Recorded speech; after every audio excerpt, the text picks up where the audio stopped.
I'm a hydrogeologist. My motto in life is think out of the box. My name, Marcel. My experience, groundwater and soil contaminations. I'm the creator of Geo RGB, a channel of geographic information systems, GIS, geology, hydrogeology, and contamination. The purpose, the objective, the goal, the intention, the target, the desire. Share my experience and acknowledge to create points of discussion. The Geo RGB community. Promote the use of free and open source software. A free digital society. Provide technical advice to environmental companies. An opportunity for professional growth.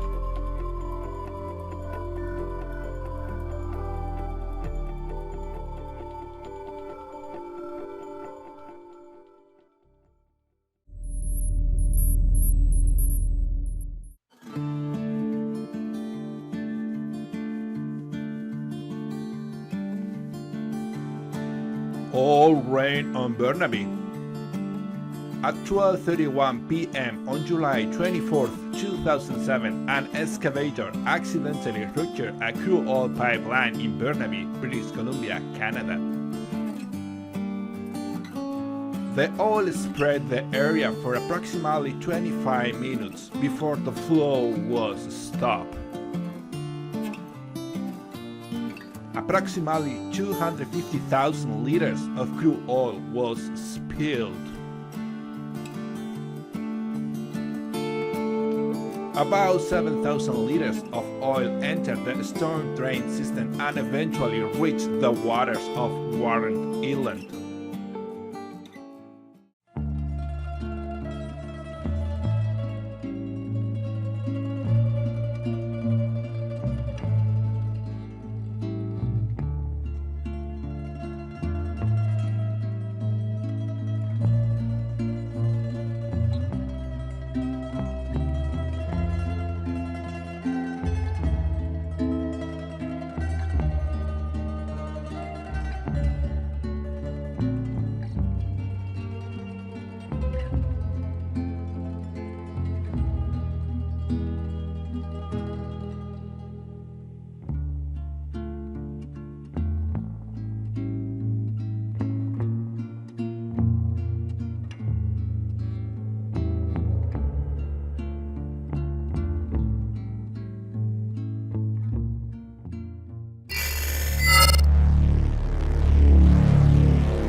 Hello guys and welcome back to my channel. Today we are going to work with former satellite images from the Terra satellite captured in 2007 by the sensor ASTER. They are satellite images related to the oil spill occurred in 2007 in Burnaby. We are going to see how we can get these satellite images for free.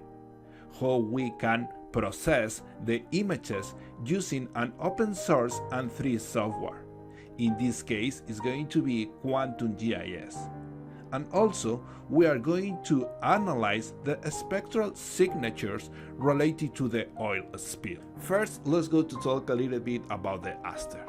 The Advanced Spaceborne Thermal Emission and Reflection Radiometer ASTER is a Japanese sensor which is one of the 5 remote sensory devices on board the Terra satellite launched into Earth orbit by NASA in 1999.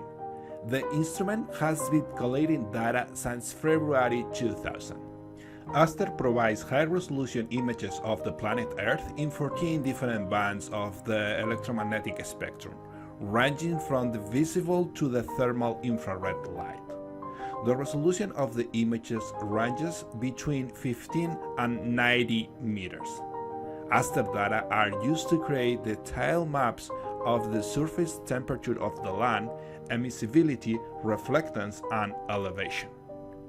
For today's lesson, we are going to use just the data related with the reflectance, but be aware that ASTER is also a good resource for the creation of digital elevation models.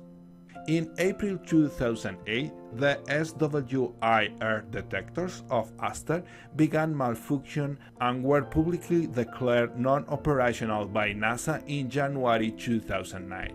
All SWIR data collected after 1st April 2008 has been marked as unusable. The ASTER Global Digital Elevation Model (GDEM) is available at no charge to users worldwide via electronic download.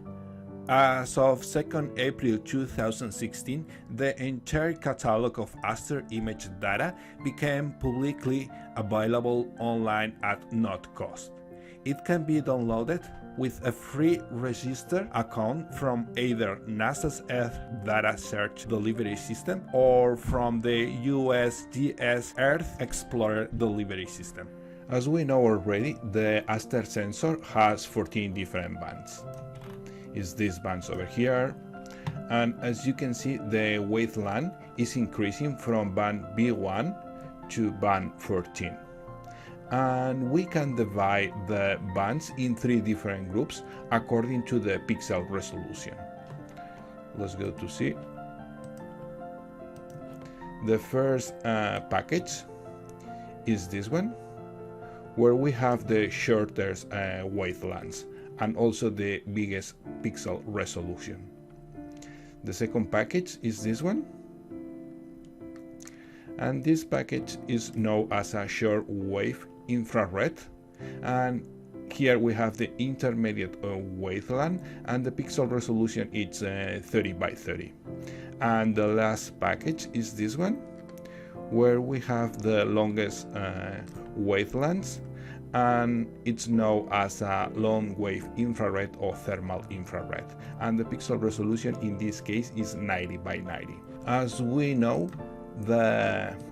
this package stopped to work properly in April 2008. However, the spill event in Burnaby occurred in 2007. Then it means that we are going to work with all the bands.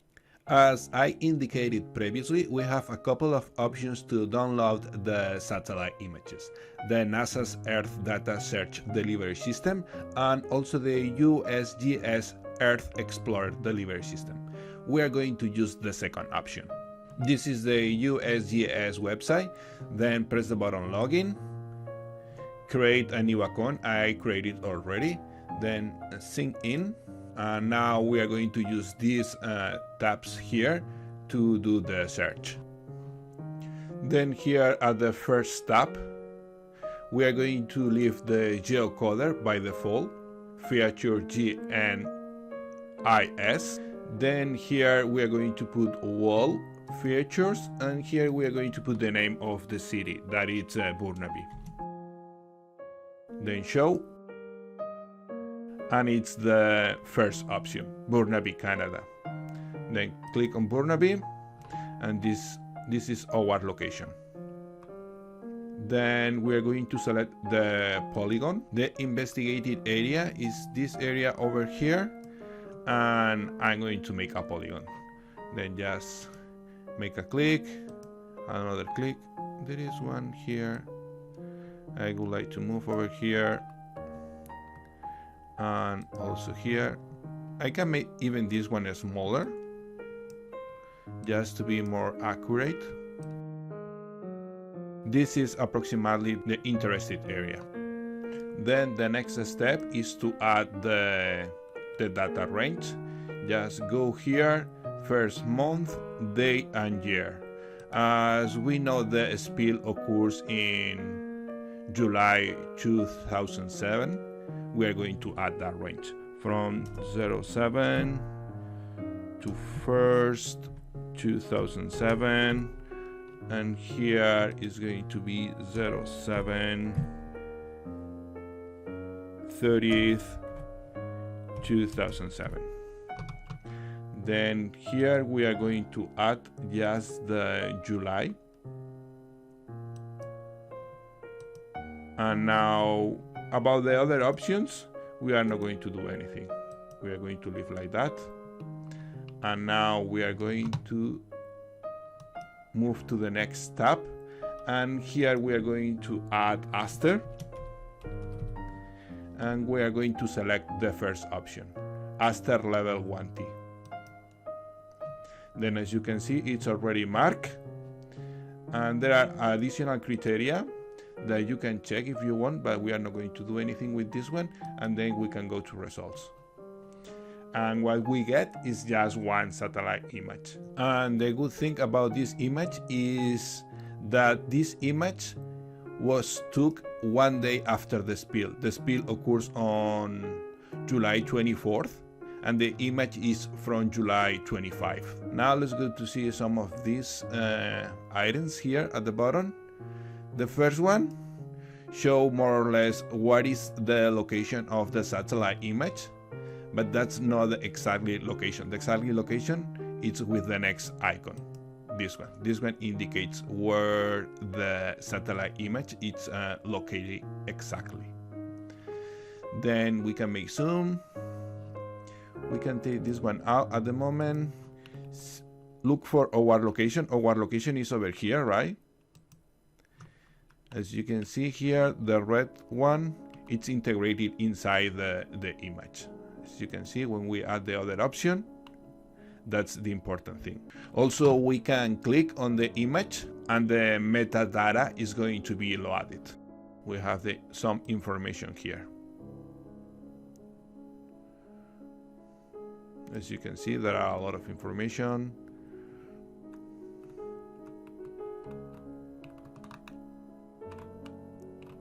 And also we can click on the image to have a better resolution of this image over here.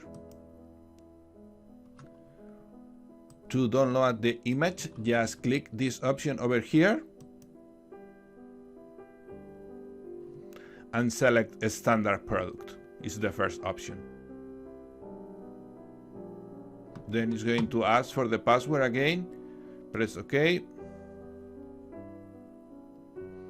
And here OK. And it starts to download the image.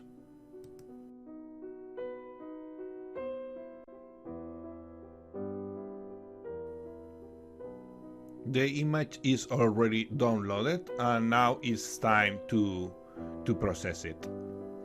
The file I get is this one. As you can see here, we have the month, the date, and also the year. It's just one file. Also, I created a folder. The name is Reflectance, where I'm going to save the data that I'm going to process now in that folder.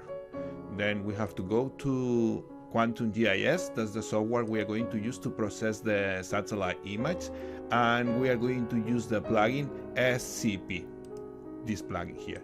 In order to get this plugin, you have to go to Plugins, Manage and Install Plugins. Look here for SCP, as I did already, SCP, and then make sure you mark this plugin and then install.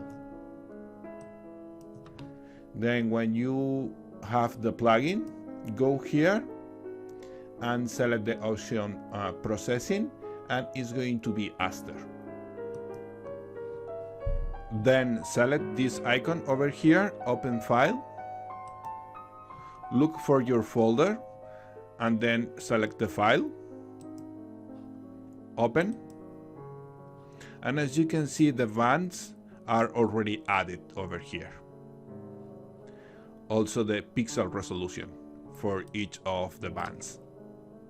And we have also additional information over here related with the metadata, the day, the sun elevation, the Earth-Sun distance, the UTM zone, and other parameters. Also, we have here the unit conversion coefficient, because what the software is going to do now is convert the information that we have at the satellite image. The information is a digital number, and that digital number is going to be converted in reflectance. Then here we can select different options. We are going to check this one and this one. We are not going to create any band at the moment, and also we can leave this one by default and also this one, and then press the button run and select the folder you created. In my case, I created the reflectance.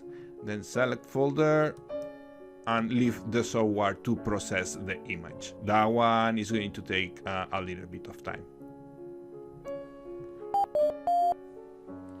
When you hear that noise, that indicates the process is already completed. Also, as you can see, all the layers has been loaded at this panel. Let's go to see a little bit. Make this one bigger, and we have the bands from 1 to 14.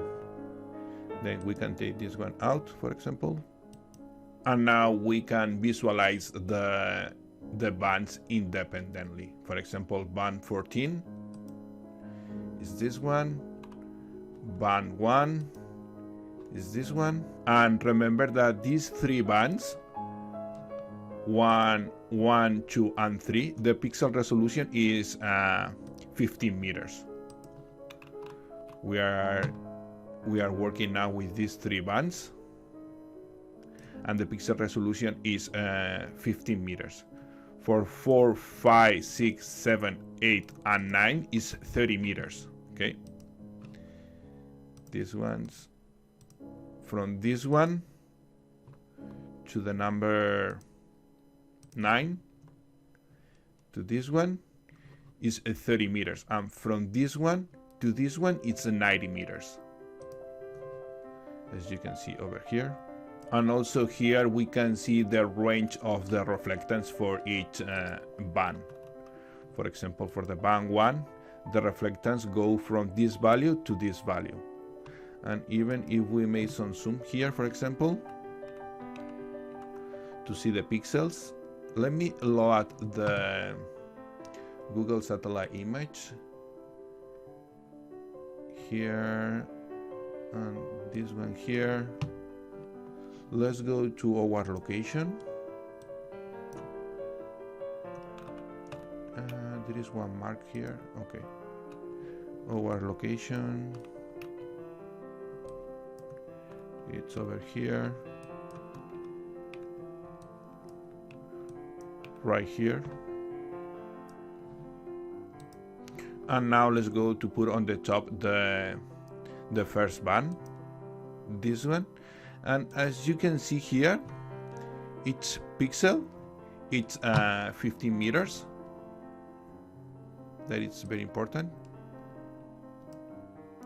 From here to here, as you can see there, 15 meters, and from here to here also 15 meters.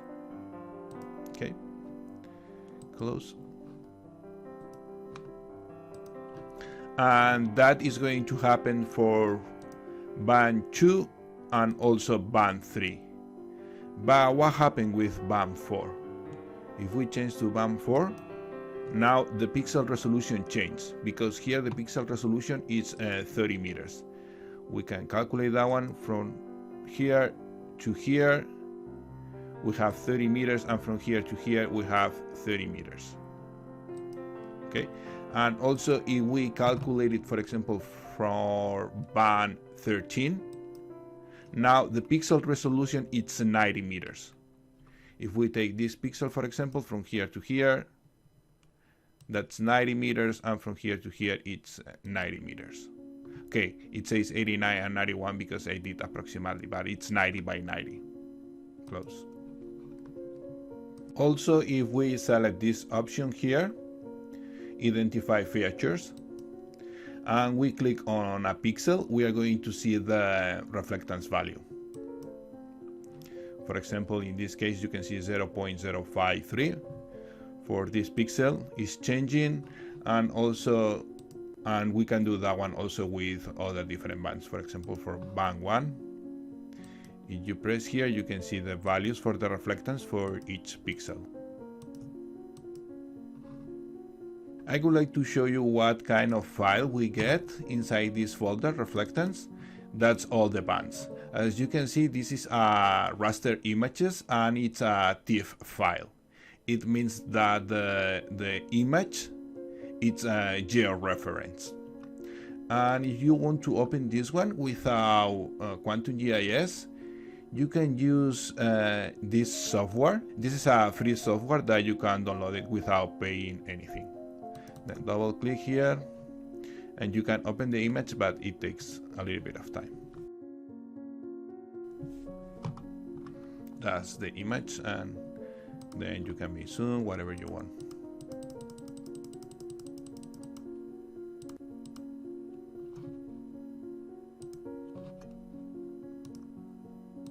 This is the end of this first part, and I'm going to leave for the second part the analysis of the spectral signatures related with the oil spill. But I would like to tell you, on my channel I have 3 videos related with satellite imageries. It's this one, and this one, that if you are interested and you want to learn more about this topic, you can check it. The first one, it's related more in general about the different satellites and the different characteristics of each satellite, and also it is about the band compositions. The second one is related with the spectral signatures, and the third one is how we can make a cartography based on the information from the satellite imagery. And in most of the cases, these 3 videos are related with the images from the Sentinel. But that's really good, right? Because Sentinel also, it's a free satellite imageries, and also the pixel resolution, it's bigger, and also the periodicity of the image, it's really good, and you have satellite image pretty often, and new ones I mean. Okay, thank you very much for watching, and see you on the next video.